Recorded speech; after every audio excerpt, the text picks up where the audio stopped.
From the new recording lair located deep beneath the Wine and Spirit store in Ephrata, Pennsylvania. You're listening to the Masonic Light Podcast.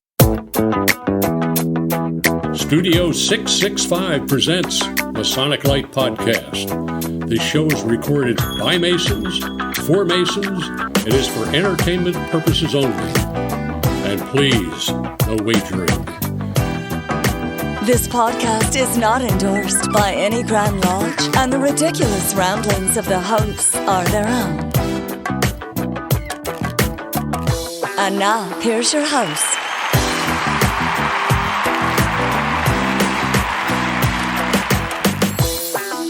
Hey everybody, welcome to Masonic Light Podcast, episode 131. What? Wow.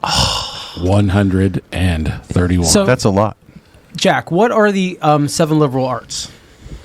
Grammar, rhetoric, logic, arithmetic, geometry, music, and astronomy. Awesome. Should we tell everybody about the arithmetic problem that we just had? Let's start with that. There is no year zero. That's right. So that means, as our first episode of 2022, by some metric, we are in our 7th year. No. Wow. After April 4th. Oh, we're finishing up our 6th year. 6th calendar year. Yeah. Yes. No, I can't wrap my head around that. Just can't. I think really we're wrap fully my head vested around at that. this point. That's all I know. We're vested. This is trigonometry or algebra, and I never could wrap my head around that. No, the Grand Lodge just dropped our pension. Did you hear that? Again? Damn them. Now, Larry, you and I are grandfathered. The rest of these guys, they're done. Right. They're out. We're out. So, hey, everybody, it's our regular crew. Tim, Jack, Larry, Pete, and Josh Lambert and Killer. Thug life.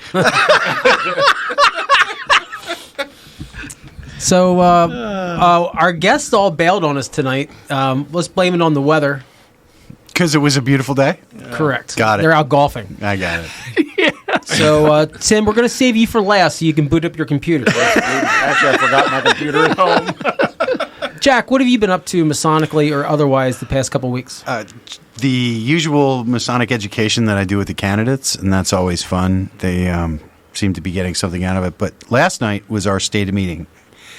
And it's the state of meeting that we traditionally call amateur night because it's all of the new officers in their chairs and Or in other lodge cases, it's the guys repeating same the 10th officers time. for the 19th time, right? But in our lodge, it's new officers, new chairs, and I just want to whichever of them listened to the show, they did a great job. It was absolutely spot on. The ritual work was verbatim. I was really proud of them. They really worked hard to get it right. And then, as part of two things, our senior warden Orlando Vega, who has a tremendous life story that's worth hearing, but he got up and did a Masonic education on the Knights Templar, and he was amazing. He was great. Made a really nice brief history of the Templars, who they are, what they aren't, that kind of stuff. That was great. And then the Worshipful Master called on each of the elected officers and said, "Tell us your Masonic story." And 5 of the officers stood and said, "Going through the line in this lodge is probably one of the top first or second most important things I've done in my life, other than the ice." But it struck me that 5 of those guys mentioned the fact that they had gotten something really, really important out of their service to the lodge, and we just don't hear that enough. We hear about, it's a pain in the ass, I can't get guys in the chairs, nobody shows up for meetings, but these are 5 guys, really all of those guys, that will agree absolutely that this is a really important step in their lives to go through the chairs and to serve the lodge, and they've grown from it. You can point to them and say, "You are not the same person that I met 3, 4, 5 years ago," and that to me was Well, Jack, honestly, amazing. you're a huge part of that because you were a big part of. Yeah, I mean this. No, this is about them and their personal growth, and I appreciate. But that you're you saying guys that, have made Ephrata Lodge a good place to learn and a good place to grow. but only because there's one guy who's a nerd about it and wants to share his nerdness. And every lodge has that nerd. That nerd just needs to get over his whatever and share it and get it started. It's not about me. It's about those guys and the work that they're doing, and they get it. And that's, I'm really proud of them. I couldn't say that enough. But. Larry, have you done anything? Except, Larry, get yourself together. Since we last broadcast, oh boy, jeez, I did a lot. And I'm at my age, I'm having trouble remembering half of it. I will say something real important. End I of will December, hear a remark, however. End of December, I was elevated to the position of Grand Tall Cedar for Lancaster Forest 27. Congratulations. Attaboy. Yeah, I am now in leadership. Oh, that's scary. can God you help believe us that? all. And now we're going to show you how to tie a tie. Because in all your photos, your tie is hanging limp. One of the clips came loose. The clip came off. The clip broke. What can I say? Larry Griffith gave me that tie. Does that mean anything? In 1957. And let's see. We had first meeting of our newly merged lodge, Millersville 476. Coup d'etat. We also, I already talked about that when we killed the other one. No, I mean, we didn't kill it. Larry, face the microphone. I thought it was Lamberville. Lamberville, yeah. Lamberville Lodge?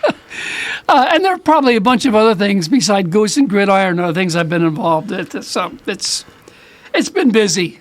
It's been busy. Okay.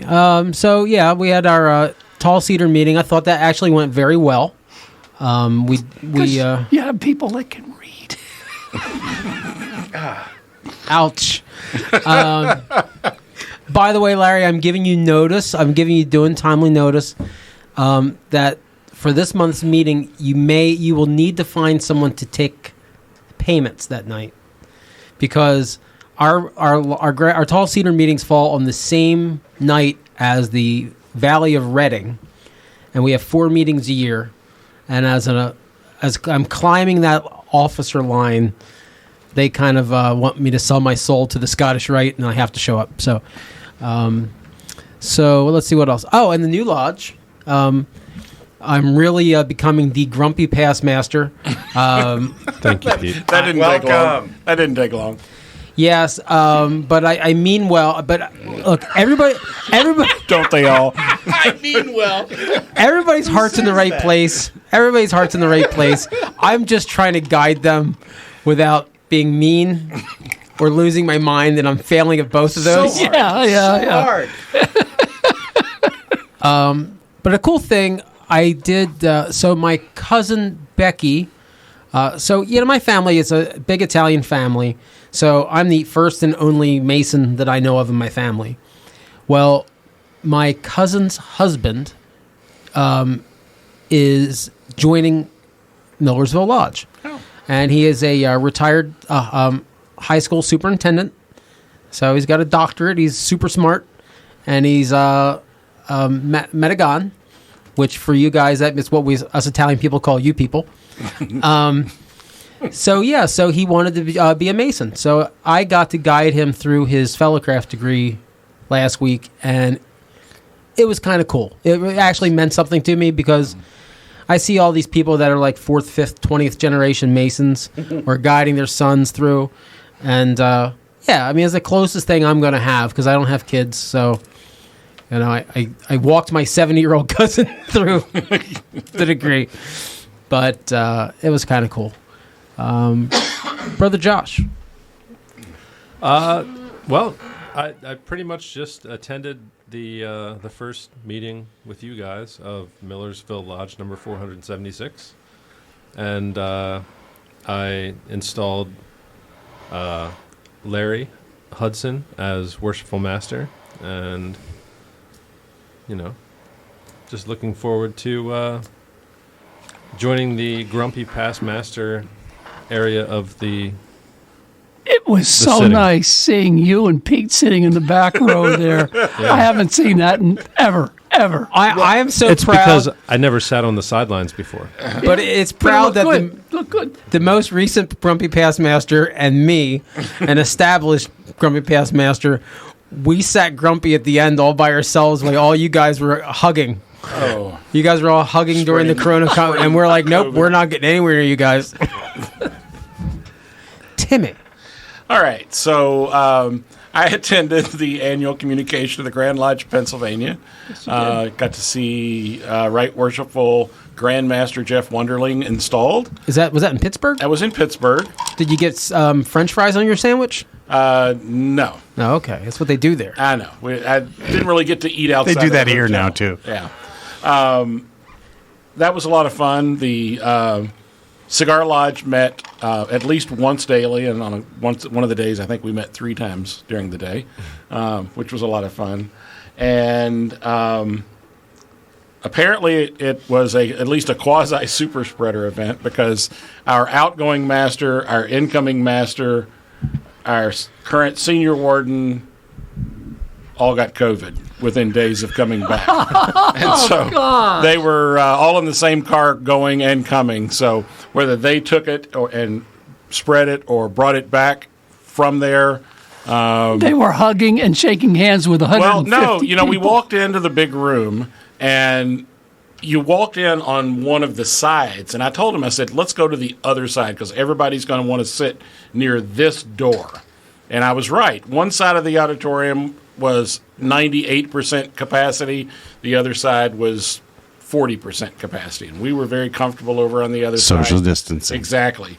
So, and even among ourselves, we were sitting 2 or 3 seats apart. So anyway, it was a lot of fun. Fortunately, our 80-year-old senior warden has survived, and he's now back at work. That was the one they were most worried about. But anyway, that was, if you've never seen an installation of the Grand Master of Pennsylvania, you should. It takes longer to introduce all the dignitaries that show up than for the actual ceremony, but it's pretty impressive, all the different dignitaries that show up for that. Yeah, that would lose me. Yeah. Because you know what they all are? Yeah. Master Masons. Exactly. At the Put end it in of the day, program. But we're all on the level. That's right. Put their names in the program. You get to see a lot of fancy regalia, which I Not think is that day. Yeah. That is true. One thing I will say about the Grand Lodge of Pennsylvania, we don't wear those stupid gauntlets like we're going to go in hand-to-hand combat. They're awesome. Okay. Anyway, so Just something to wipe your nose on anyway. It's Eureka West Shore Lodge number 302 held its first meeting of the year, literally on January the 3rd, where we were blessed with an official visit, our district deputy grand master, who it's not the official visit, it was a official visit. So we had a lot of visitors to the lodge, and our lodge received the Lodge of the Year award for District 3, which is a great testimony to our past worshipful master. Tim Deadman. No, not Tim Deadman. Ken Robinson, who did a great job over the past 2 years. Since then, it's been a lot of conversations with secretaries and treasurers. No fewer than 34 people in secretary roles locked themselves out of the system because they inadvertently ended their own terms in the system, which locked them out. So that was a lot of fun. PEBCAC. Yes. And you're coming to our February meeting to explain this. Well, and I process. actually used my lodge as a guinea pig for that program, and it was well received. So I think we'll do. I'm well. excited. I will go because Tim could make such a boring presentation palatable. But why in the hell does a regular Mason who happens to show up want to hear about a database? Well, actually come to that meeting and you'll find out because there's a lot of helpful information. How's that for a tease? Oh, I'll give you, for example, what some of the planning committee meetings we had. The lodge that we merged with has no idea. You can pay your dues online. They have no idea how to get into the portal. They are just totally out of that. they is you now. You know, Yeah, I they as you know. Yeah, and they are literally excited about him showing up, number one, and about the possibility. So, Larry, they're a small college town. I was actually really happy when I logged into the portal, like what it had. Yeah. Thank you. Yeah, that was good. Yeah. Well, the interesting thing is, other lodges around the state, had passed motions that we shall not accept online dues payments, except their members actually went on and paid their dues online in a lot of places. And all of a sudden, on the secretary and treasurer dashboards, it kept saying, we're holding $500 of your money, or we're holding $1,000 of your money. And the question is, how do we get that money? Well, you have to set up the online due system in order to get it. Oh, well, we voted not to do it. Okay, well, then that money is just going to sit there in the Grand Lodge account until you... But you still owe for every member. But you still owe for every member. That's correct. So that has become a moot point. And any Ubar Grotto listeners, pass the word. Here we go. Get this online so we can pay our dues instead of having to write a check and forget whether we paid it or not. Come on, get with it. And you can go to the Grand Lodge portal and put your system on there, and we can do that if I'm not mistaken. Am I right? It costs some money. And it might cost some money, but... For small organizations, it's probably not feasible. It's not feasible. Well, anyway, there's still a way to do it. Somebody ought to do that. Yeah, somebody ought to do that. Somebody ought to do that. So All right. Enough whining about... It sounds like an extension of last year's episode. Right. We're going to take a quick break, and we're going to come back, and we are going to talk about the new year and new beginnings.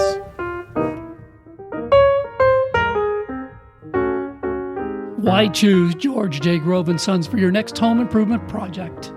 At George J. Grove & Sons, we've built our reputation on quality and trust for more than 50 years. From planning to materials to installation, George J. Grove promises a home improvement experience second to none. Whether your goal is reducing energy costs, decreasing maintenance, updating curb appeal, or simply increasing the value of your home, the George J. Grove team will recommend and provide solutions that stand the test of time. Call 717-393-0859 for an estimate or visit us at georgejgrove.com.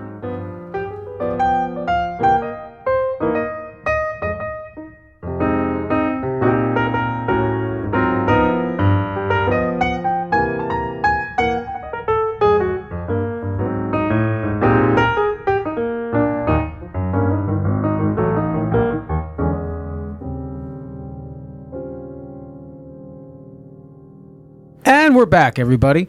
So our guest this evening is Grand Tall Cedar Larry Merris of Lancaster Forest, number 27. Oh, no. Surprise! So, Larry, tell us a little bit about the tall cedars of North America. I got a beef with you. I don't know that much about them. Well, the tall cedars, I don't have a clue what year they were found, but I can remember as a kid growing up that they were very instrumental in promoting the Jerry Lewis Muscular Dystrophy Telethon for years and years and years.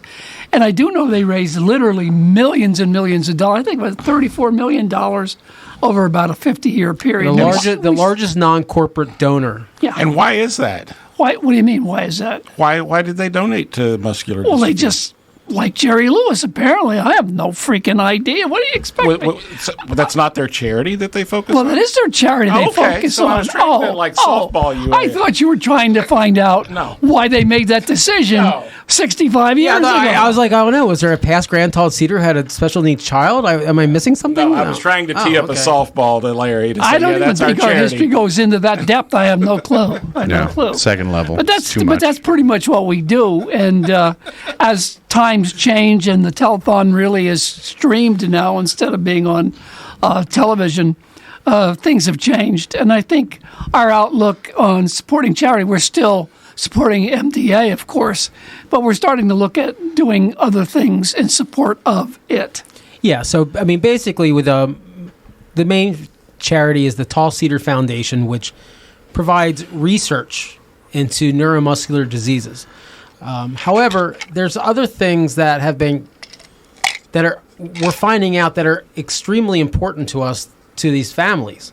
So, like one of the children who was our ambassador a few years ago, their family is in desperate need of a new wheelchair van. And that's not cheap. Mm-mm. So a house. Living arrangements that are, handicap accessible living. And so they're starting a new fund for that. For you national and international listeners, Tall Cedars is mainly an East Coast thing.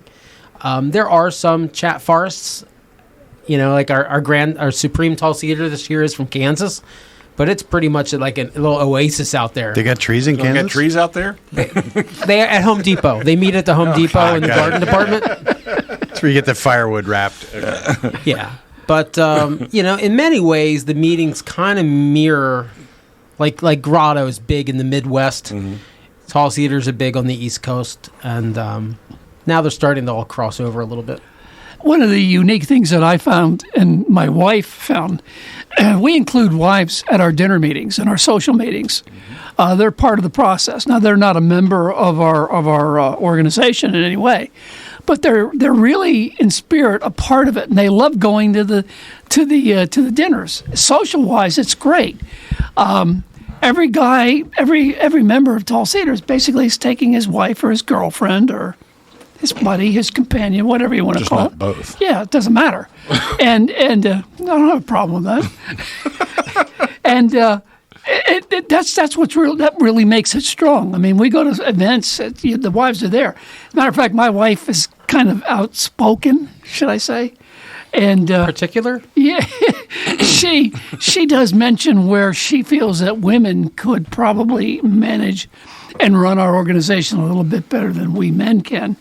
And she did that in front of Chris Gibson and a bunch of dignitaries at the table. I thought, okay, well, there we go. And they all agreed with her. Yeah, they did. Yeah, they actually did.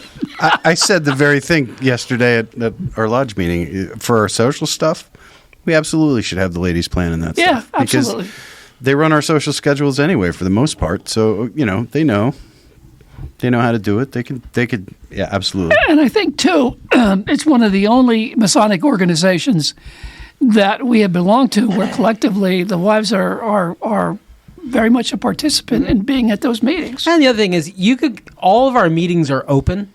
Yeah. So even when we do degree work, anybody could watch the degrees.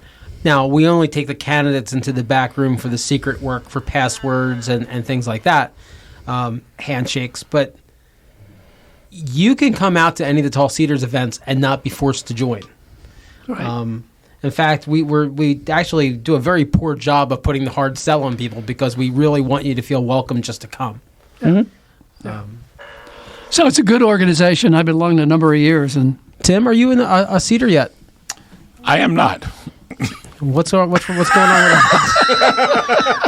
For you new Masons, you're about to witness a pendant body pressure. I have learned the real secret word of a Master Mason. Do you have an extra $35 in your budget at the end of the year? No, actually... you don't care about kids with the irony in this is from the time I was probably 14 or 15 until I was 20 or 21, I actually volunteered at the local TV station for the to help organize the telethon. Whoa! And awesome. So it was... You were an old hat then. The You irony step right of in. this is we could get you to be a speaker and talk about that event. Oh, I don't even remember, other than the fact that you I can was make there. it up. We don't And care. McDonald's brought all these cheeseburgers, and so you got a lot of cheeseburgers from McDonald's. Nice. So, Tim, you need to give some serious thought to that, especially my year while being grown tall. I would believe it or love not, You used to be a Larry, visitor. I've actually thought about that, and I'll give that What was the conclusion? further thought. I'll give that further thought. Now, I will give it due consideration. It's interesting. I used to be able to say because I was never asked, and Tim, we would like you to join Tall Cedars. and so about a year or so ago, someone up in the Harrisburg area just sent me an email about it or whatever, and I told him, I said, well, I'm kind of busy right now. We'll think about it or whatever, but I've actually given some thought because of Larry's leadership this year of You just need another place to heckle Larry. that's it. That's what we need. So everybody come gonna be a good to year. the Tall It really Cedars and is. heckle Larry while he's trying really to preside. is. We got some good officers in line, so It's yeah. the one dues card I don't have. Now, I want to address one thing about here, talking about Tim, and he's thinking seriously about it. We have another Jack is a member of Tall Cedars, our forest. I do think he owes his Myself. dues currently, but we'll work on that. I'm going to look down the line here. And Josh Lamberton, are you a member of Tall Cedars? I'm not a member of Tall Cedars. But you have been to a couple of our functions, have you not? Oh, yeah. Yeah. I've always had a great time. So you're in exactly, arrears. Exactly. You were supposed to be at Larry's first meeting. What happened? He got. You were supposed to be wasn't- Charlie Ray's date. He was I exposed was to COVID. exposed to lots of COVID. Oh, well, He thank you for staying home. 5-day quarantine. Are you considering joining Tall Cedars? I actually have a petition already, a signed petition. Oh! Ooh, the race is on. Will it be Josh or Tim? Hey, we're going to have a ceremonial. Oh, let's see how Yeah, we but get through that. you get to Yeah. wait 3 years to get your ceremonial. Do you have a petition with you? No, I do not. Larry. Although we did get one rejoining member, and Charlie Ray, bless his heart, because of me. I was actually going to be Charlie Ray's date that Yes, night. you were that night. And he was downtrodden. He felt man. bad. Yeah, he felt bad. Lesson learned. Always carry a petition. I love Charlie Ray. All right, so let's move on to a different appendant body. Okay. How about Shrine? Who's here a member of Shrine? Just Tim and I? I guess so. Okay. I've been a member 17 years. I think once has anybody asked me to join Shrine. Well, in our area, for our listeners, Lancaster County, well, Jack and I are based in Lancaster County. So everybody here except for Tim, we don't have a shrine in Lancaster County. So you'd have, now Jack does live in Ephrata, which is pretty close to Reading. So you'd either have to go to Reading, Harrisburg, or Delaware. It's close to Reading, but it's not close to where the Raja Shrine is. Yeah. Raja Shrine's another 20 minutes on the other side of Reading. Yeah. So, I mean, I can kind of understand because of the commute. And I don't know. I don't like just... I've been a card carrier in Shrine for a lot of years. Same for me. However, I am vowing to get active again this year because our friend and regular contributor Seth Anthony was a sucker and stepped into the bottom of the line at Zembo Shrine. Yes, he was. Yes, he did. So, yeah, I'm going to support him because Seth's done a lot to support me on my Masonic journey. So I made a promise to him and Mike, the new potentate at Zembo, that I'm going to try and be a little more active this year and do some things. So if any of our listeners are members of Zembo Shrine, which is in Harrisburg, I've already spoken to Seth, and by the time this recording reaches the air, the executive committee will be aware of this. While I, too, have been a card-carrying member for probably 12 years, I'm working with them to establish a cigar and bourbon club at the Zembo Shrine. Not exactly sure what form that will take, but it's an opportunity for guys in the area to come together, have a place that they could come together and have, some fellowship, and especially during these cold months, be able to have a space that we can go and hang out and enjoy each other's company. So, And the building sure as heck won't burn down. It's Well, so chock full of asbestos. we could hope that it would burn down. Not really. Not really. But yeah. So all right, here's another question for somebody who's on the outside looking in. I've heard that the ceremony is really cool, entertaining, It's actually kinda participatory, hot. It's actually kind of hot. a little hot. Does anybody do the ceremony anymore? Officially, no. Really? The listeners cannot see what my hands and eyes are doing. But yeah, officially can't reveal no, anything. because that could be dangerous. Just ask our friends at the Demulin Museum. Yeah. So I guess if you get the right group of guys when somebody's not looking, you might be able to But I think the shrine really epitomizes, Freemasonry as a whole in terms of they went through this incredible growth spurt. And obviously everybody knows about the charities that are supported by the shrine, which are the Shriners Hospitals. And, it truly is a worldwide known charity out there. But the growth that they faced, that they had back in the 40s, 50s, 60s, 70s, Those guys have kind of died off and are continuing. I mean, to die in off. my opinion, what the Shrine has, they've done so much good for humanity. True. So that can never be discounted. Right. But it started out as a place for Master Masons to have fun. Yep. And they kind of got away from that, at least locally. They got really into just helping the kids. Yep. And I think for long-term success, they're going to need to try and find some sort of a balance, because that's kind of what we have at our local grotto, Yeah. where we can go and we can have fun. But I see that they're on the upswing right now with Potentate Mike and the divan that they have now. So I wish them luck. Yeah, I think that's true, and I think that's true of all Masonic bodies. We've got to look at, people. People join things for different reasons, and we certainly don't join for the reasons that our grandfathers joined things. So if you can't, if you really want to bring folks in and get them engaged and get them involved, you've got to find something that resonates with them.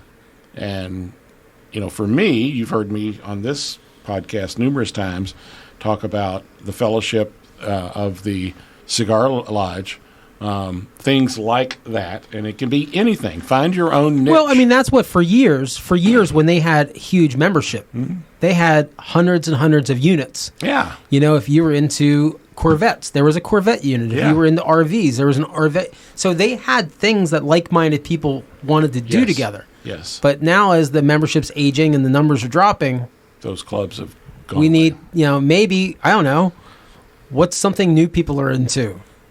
Vaping club. I don't know. But Jack, we need some new units that are more apropos for today's society. Yeah. But anybody that's interested, if you happen to be in the area, let me know. Send me an email or something, because literally I'm in the middle of drafting some proposed. I don't know if you call them bylaws or whatever that you have to submit to the executive committee. And we'll see if maybe we can get Mike and Seth on the show. Exactly. That wouldn't be a bad idea either. They all look at me. Well, your microphone is poised. What? Yes, you have something no, to say. no, I don't.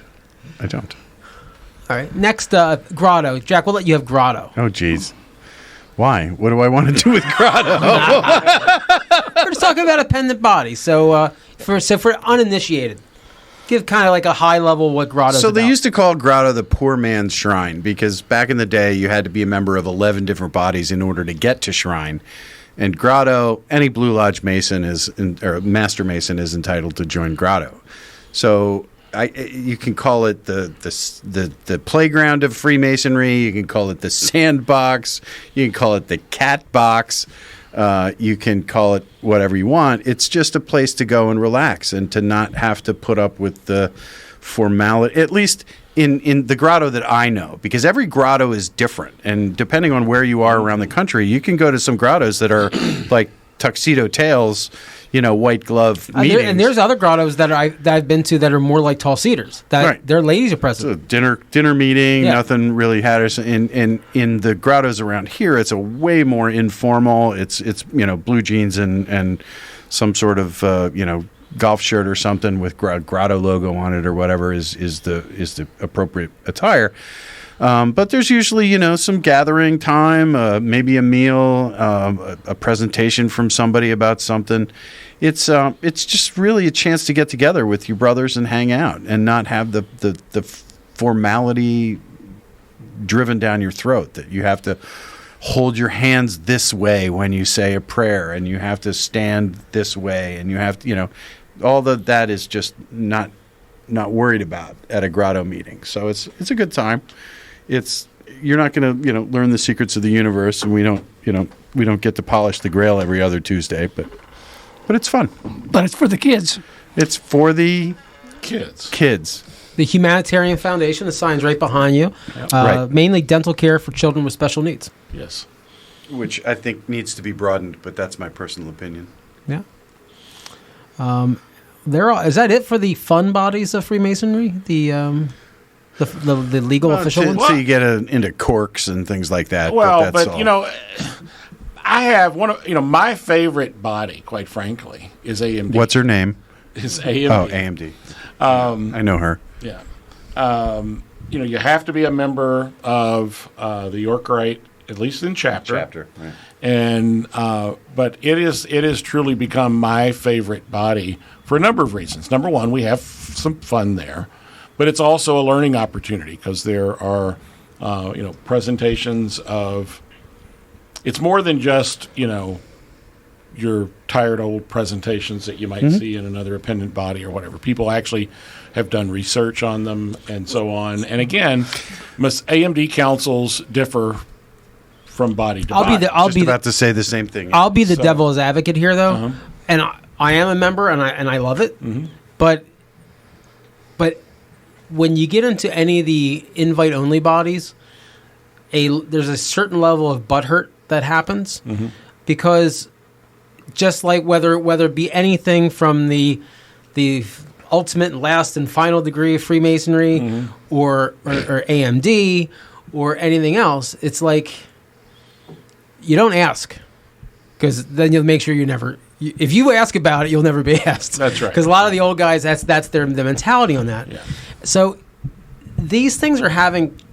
Now that we have the internet and podcasts, people are finding out about these things, and So I'll caution our listeners: if it's something you like and you're into, be circumspect. Circumspect. There we go. Pull somebody quietly aside. Don't ever ask anything about publicly, because people just think that then they'll need to never ask you. Right. Well, and the thing that our listeners can know is that our councils are limited to 27 people per council. So it's a very small group. And why 27? Well, I'm not really going to talk about that. That number has some significance. That was Darryl Sittler's number on the Flyers back in the day. Okay. Just a random. Good to know. And Ron Hextall. There you go. So, but yeah, it's. Thanks, Rain Man. Yeah, thanks, Rain Man. Really. No, but the idea was that you don't want the lodge to get so big that you don't know everybody. Everybody should really know each other personally and well. Yes. And when you bring somebody new, you don't just bring. If you have 25 members, if you have 20 members, you don't bring 7 in at once because that's going to totally change the dynamic. Think of it as like dumping 7 ounces of vermouth into a cocktail. It's going to change. It's going to change the taste of it. Don't go messing up good bourbon. Yes. So. Yes. All right, let's take a quick break, and we're going to come back and I don't know what. Maybe talk about other stuff. Pick on York Rite. Yeah. Yeah.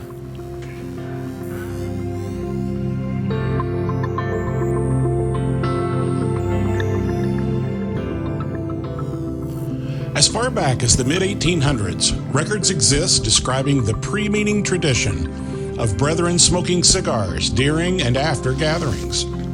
To this day, the practice of smoking cigars remains very much alive in many lodges. This custom is considered a time for brethren to relax, exchange ideas, and enjoy the simplicity and fellowship that is the very essence of our brotherhood. This is what Hiram Solomon Cigars is all about. Our starting principles are to bring Masonic brethren together in the harmony of a good cigar. Pull up a chair, sit back, light up any of our premium cigars, and enjoy the history. Hiram Solomon Cigars can be found at fine cigar retailers. For a complete list, visit hiramandsolomonscigars.com or check them out on social media to find out when they'll be at a live event near you. Hiram Solomon Cigars is pleased to be the official cigar of the Masonic Light Podcast.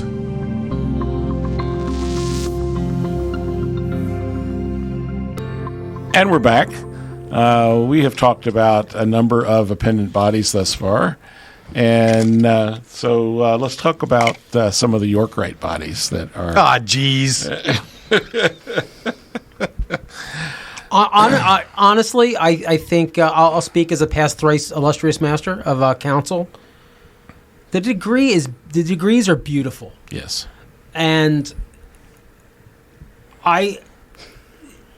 the upper management of those organizations, I think, is what hurts it. I think at least in Pennsylvania, I think every Blue Lodge Mason should go through the York Rite degrees. It is a continuation of the story. It's beautiful. I've learned so much more about Freemasonry by going through them. And instead of like Scottish Rite, where you're sitting in the audience and watching a play, it's done the similar format that we would do regular lodge work in Pennsylvania, with the candidates walking around the room. And I don't know. I'm a big proponent. Yeah.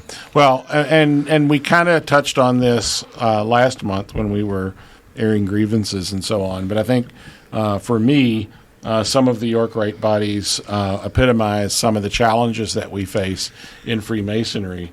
While I love the degrees, I'll speak from my own experience, and I'll acknowledge that others may have different experiences.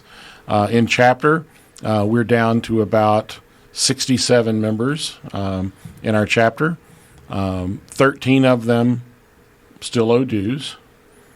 6 of those still owe dues from 2 years ago. And yet there has been a reluctance thus far to cut the cord, if you will. Well, probably because you have the same money in your bank account that you never spend on anything except for regalia. Well, no, actually, the years. problem is that over the last 10 years at least, we've been taking draws from the trustees to help pay rent and so on, and we're now at the point where, the bank account is running look dry. around. Yeah. And so I think this is something. Is that shocking to anyone? Well, this is what I don't understand. That's a good question. Why Jack. has leadership in the fraternity? And I know it's a rhetorical question, and nobody can really answer it, but it just doesn't seem like this should be surprising to anyone. Well, this has been going on since I joined. It's been going on. You are absolutely correct. I mean, all right, what's the plan? So that's it. What is the plan? So when I look around at the surrounding chapters, all of them are struggling. All bowed down in the grossest idolatry? All are bowed down in the grossest idolatry. They're all slaves to struggling. mammon. They're all struggling. You could put them all three together if someone were to edict such, which I think, frankly, if that's the only way you're going to save some of these bodies. Let's put a pin in that for a second. Yeah. Jack, you're a past high priest, correct? I am. Tell our audience who's maybe not in York Rite a little bit about council. Chapter. Well, chapter, originally when the first Grand Lodge was formed in England, it was actually considered part of the degree structure. There was, yes, it was 3 degrees, including the Royal Arch. Mm-hmm. And somewhere in the early 1800s, 1813 maybe, something like that, the Royal Arch chapters were split off, and they became their own thing. And the whole York Rite structure, actually, and if you're a European Mason, they call it the American Rite. They don't have anything like our York Rite as a superstructure. They're still connected. They're still individual, independent bodies and lodges and mark lodges and that kind of stuff, and they operate all on their own. But the chapter degrees are the next period of time after what you experience in the third degree. Fast forward about 2 generations, and that's where you pick it up. And at the ultimate end of it is, to put it in a short way, in the Blue Lodge, you learn an adopted secret word because the secret word is lost. And in the Royal Arch chapter, you learn the secret word. It's found again. And that's something that people don't really understand, that haven't received it yet. But it's a really elaborate degree structure. The degrees are very long. It's a long night when you're conferring a Royal Arch degree, yes, or any of the chapter degrees. But they're very interesting. They're very moving. One of them is done. The charge is given in the dark, yes, which is just absolutely breathtaking. Yes, to have it done, you have to experience it. But to have the high priest, who is the presiding officer in the degree, most excellent master is not the high priest. He's the. Either way, we can say that they really need better marketing, because we all agree Oh, it's great. that it's worthwhile. It is Absolutely. definitely worthwhile. Yeah. But and it's funny because in other parts of the U.S., York Rite is it. That's the appendant stream that you go up to. Around here, it seems to have been that Scottish Rite took it over and just sort of co-opted the whole appendant body structure. But they all have their thing, and you won't know whether it's your thing or not until you've paid the dues, right? So you have to it's kind of like the legislature. We can't know what's in the bill until we've passed it, right? So it's kind of true here. You can't really understand what this whole degree structure is all about until you've gone through the degrees, and that's I know enough that I have stopped my York Rite journey in chapter because I know enough about what the next two levels of bodies represent, and while I don't begrudge it in any way, I'm not in any way against any of it. I just don't feel like I can take that oath. That's not what I know that I would need to say. I'm not comfortable saying at this point in my life. So I'm not ready to do that yet. And that may change in time, but that's just me. So you don't have to, go through council and commandery. You don't have to do any of that stuff. You can get the Royal Arch degree and stay there. And that's what I've chosen to do at this point. Well, I think the council degrees are very beautiful. And frankly, one of my favorite degrees in all of Freemasonry is the Order of the Temple that's in the commandery. Mm-hmm. I was just like as wowed as I was getting my third degree in particular. Mm-hmm. I was even more wowed when I got my Order of the Temple. Mm-hmm. You go through those things and you go, oh, that's where that came from. Mm-hmm. Or, oh, that's why that conspiracy theory exists. Or, they're all very enlightening, mm-hmm. to use a term that we use a lot. We should coin that word. Yes, we should. But I think all of our bodies are struggling right now. Because I know my body is struggling right now. Well, that too. Well, I think a lot of them, kind of like when I was saying earlier when I talked about Shrine, they kind of forgot what they were created for. Mm. I look around our area, and the appendant bodies all try to put on a stated meeting with a speaker and a program, and they're all just kind of going through the motions and not really exceeding at it. Yeah. And they get no interest. Whereas at least, in Pennsylvania, our York Rite bodies are separate from the rest of the United States. Yes. Because, here in Pennsylvania, the Commonwealth of Pennsylvania, yes. We know better than everybody else. And meanwhile, York, as we said before, Scottish Rite has figured out how to have all four of these bodies take care of their mandatory business part of their meeting on the same night now, mm-hmm. and just knock it out. And then at reunion time, they put on their degrees, mm-hmm. and they're succeeding. Now they also have their here. Well, at least northern jurisdiction, in Pennsylvania, right? Northern. Well, and I have long contended that an idea that I have had is that we should do the same type of thing within our York Rite bodies, where that, and maybe not have all of them meet every month, but you could have 1 month where that your chapter meets, and the next month the council meets. And if you're part of commandery, you would meet then, and if you're not in commandery, you'd have a month off. Imagine that. But you would cycle them through, and at least quarterly then all of your bodies would be meeting, so you're not pulling away another, it's just one more night. This kind of forward thinking will not be tolerated. Tim, please go exactly. Leave. Thank you. Thank you. I think we're seeing this through the prism of the fact that it's whichever body you go to, whatever meeting you go to, if there's 20 people at that meeting, 14 of them are the same guys that were at the last meeting that you went to of some other body, And they were the same guys that were at the other body that you went to, who were the same guys it's the same 14 guys that do everything right It's now. even worse when you get into the invite-only bodies. So again, I would invite the same guys I was just with last except night. in the invite-only bodies, there's mandatory attendance requirements. So you've got to be there anyway. Beyond that, it goes back to my question: who's planning anything? Who's planning this? What are the higher level officers, the Grand Lodge officers? What is their vision for 10 years out?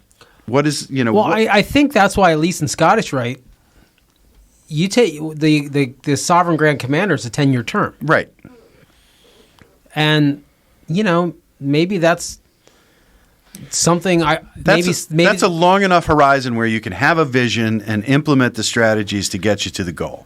And that's I think that maybe what's missing in the York Rite bodies is that the terms are too short, and maybe they don't have enough opportunity to implement this. But you don't have a single. And they also don't really work well together. Right, and that's they need to elect a sovereign something York Rite. Yeah.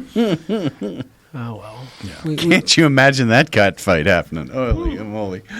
I have trouble filling the chairs at Blue Lodge. I can't solve York Rite tonight. Right, and that's right, and nobody's going to solve it because is it really a problem? It's only a problem if it if it goes away, and if it goes away, then it's because it needed to go away.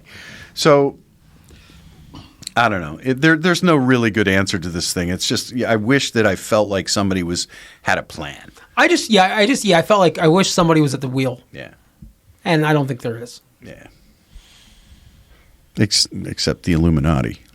Well, yeah. They're the ones. Everybody wants to be Illuminati until it's time to do Illuminati stuff. Then they don't show up. I got guests from out of town this week. We're supposed to take over Iowa, and you got crap to do. All right, well, let's take another quick break. We'll come back and try to land this plane somewhere. In Masonic news today, the Grand Master of Cigar Lodge No. 9 reported that a rare and valuable collection of vintage and specially made cigars was recently destroyed. Upon attempting to file an insurance claim to cover the lost valuables, the Grand Master reported that they had been destroyed in a series of small fires. Authorities subsequently arrested the Grand Master for arson. Congratulations to our brother Fuad Kashadi of Hiram Solomon Cigars for having their Master Mason cigar named the #1 rated boutique cigar of 2021. That's the Masonic news. So moted was. And we're back, and there's we're just during the break. Jack was ranting, so they told me we were going to go home, but now we're going to have another segment. I've got another 15 minutes. We were talking about stuff, and I wanted to bring up a thing, and I've said this before, probably too often, but if you're out there and you're listening, and you're in a lodge that is in a town that has a college, you are missing probably a fantastic opportunity to reach out, not to recruit college students to join your lodge. That's not the point. The point is to say to the parents of students who are going to that college, we're here. If you're a Mason, please know that your kid has uncles in this town. If they need help, if they need us, if they just want to sit at a family dinner table one night and feel like home, we're here. Please know that. We're not reaching into your pocket. We're right. Your son just got his 4th noise ordinance with the local police. Yeah, come talk to us. Yeah, because we know the magistrates. Or your kid's car breaks down. We can help them not get fleeced by the local garage. Yeah, my kid was at college and had a ridiculous high fever. I mean, what do you do? You got to hope that he goes to the, you've got family in town. Reach out. And where the new Lamberton now, which is now Millersville Lodge, there's a university, Millersville University. The campus, our lodge is pretty much sitting in the middle of the campus. Yeah, this is where this conversation came out of. There is besides all the handful of fraternities that are there, and they're all small compared to like Penn State or something. Each one's like 20, 30 guys. But there's Acacia Fraternity there, which is based on Masonic principles. Mm-hmm. And the local Acacia chapter swears in their new candidates every year in our lodge room. So, like, we kind of already do some stuff with them. Yeah. But are the lodge members on the sidelines? Can they be? I don't think they can be. No? Okay. But that's the kind of support that I'm talking about. It's not a recruitment project to go to the college campuses. It's to just be the face. It's to put the face of Masonry in front of people and say, we're here, you know us, we're good guys. If your kid gets in trouble, we're here to help. And it's a built-in community outreach. Oh, my gosh. And it's a built-in youth support. Yeah, absolutely. And I wish every lodge across the country that's in a college I town joined at 28. I really wish I would have known when I was 21 and still at Millersville to join that. Because I sure as... Like, we talk about the tangible and intangible benefits. Mm-hmm.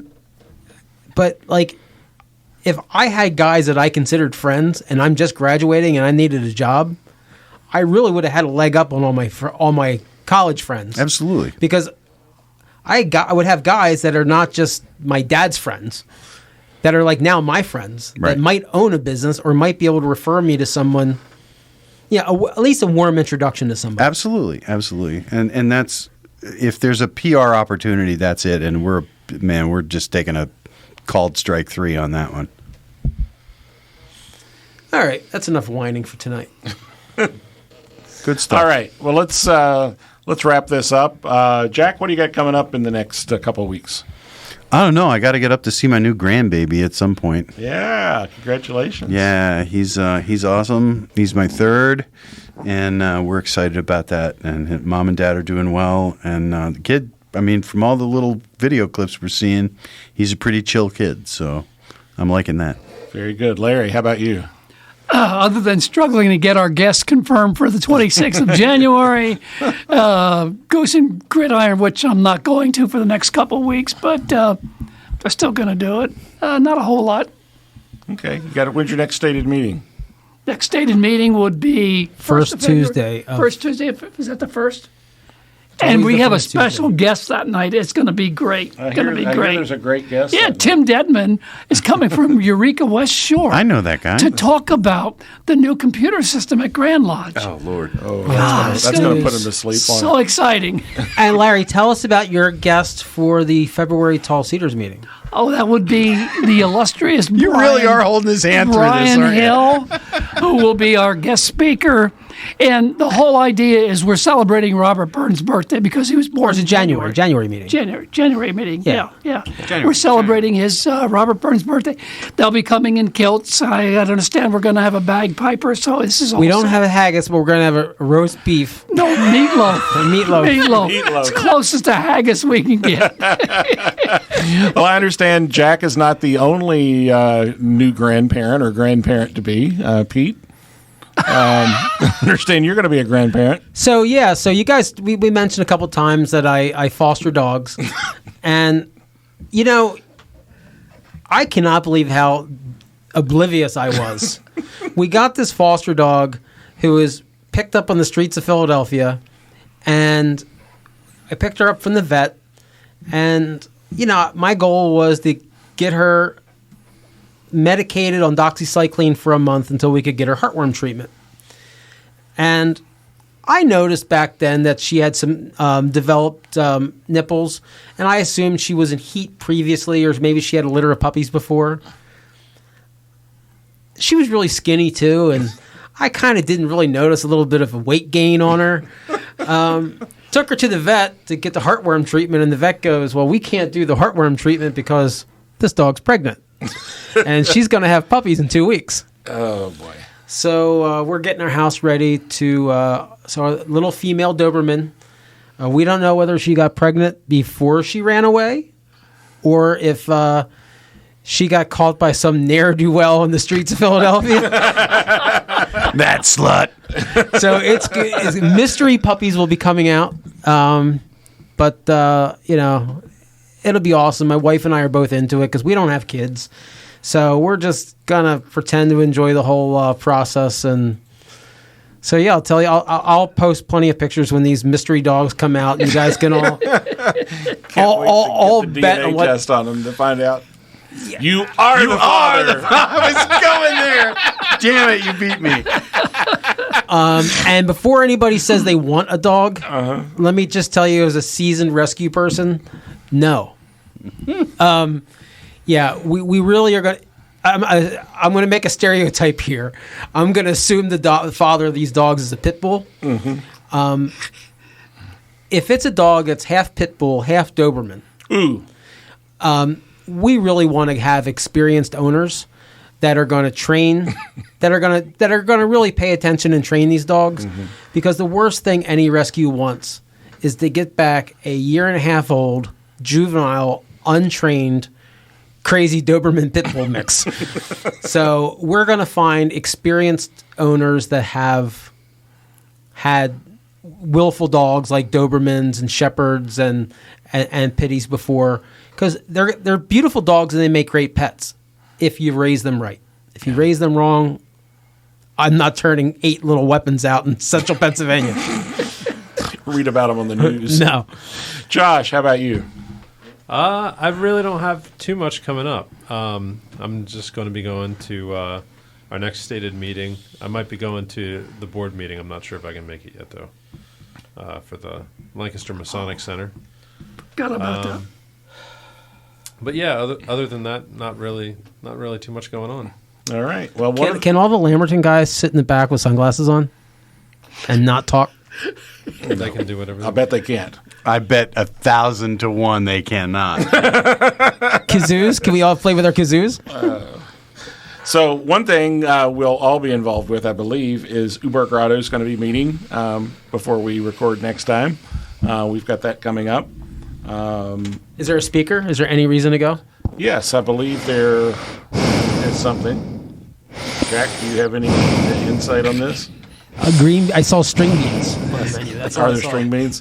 Actually, it's mystery meat, I think. It's whatever. Yeah. But that's good, because seriously, the guy at John Wright's does a great job, and so whatever they fix will be good. I'm not going to be there, but I am paying my dues. Okay, well, that's good. That's good. And by the way, if you're a Pennsylvania Freemason and you've not paid your dues, pay your damn dues. Online. Don't make your secretary and the membership committee chase you down. Don't make me call you. Pay them. Pay them now. And if you live in the northeast part of the state where your dues used to be $40, guess what? Yeah, they ain't anymore. So, and then on the 29th of the month, I'm going to be initiated sick bastard. into the First Capital York Wright College. Well, there goes our Wilkes-Barre Scranton audience. There we go. Both of them. Yeah. So, and then I've got several individual meetings with lodge secretaries between now and then as they try to continue to figure out this new system. So I guess that's it. Larry, you going to take us home? Cut these chickens loose? Absolutely. Absolutely. Special thanks to our producer director, Josh Lamberton. Killer.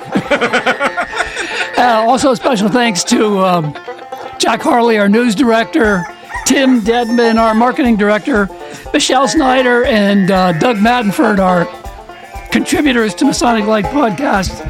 And I really don't have a whole lot to say. I told a joke earlier. They didn't like it. Please don't I'm tell not that. going to repeat it. No. So this is Larry Merris. Thanks for listening. Have a great day.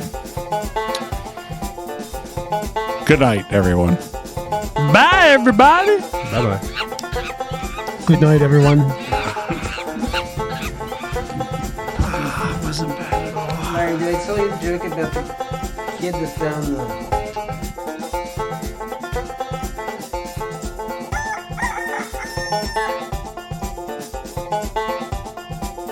Bye.